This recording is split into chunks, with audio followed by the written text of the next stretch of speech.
ফেনী সোনাগাজীতে সড়ক দুর্ঘটনায় নিহত একজন, আহত 3 জন। ফেনী জেলার সোনাগাজী থানার মঙ্গলকান্দি ইউনিয়নের ফেনী সোনাগাজী রোডের লক্ষ্মীপুর পুরাতন রোডের মাথায় সড়ক দুর্ঘটনা হয়। ঘটনাস্থলে নিজামুদ্দিন নামের একজন নিহত হয়, আরও 3 জন গুরুতর আহত হয়েছেন।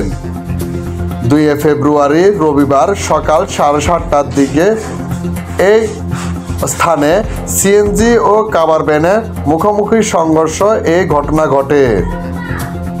সোনাগাজী থানার পুলিশ সাংবাদিকদের জানান, রবিবারের সকাল 7:30টার দিকে লক্ষ্মীপুর পুরাতন রাস্তার মোড়ে বিপরীত দিক থেকে আসা কাভার ভ্যান ও সিএনজি মুখোমুখি সংঘর্ষ ঘটনাস্থলে ঘটে।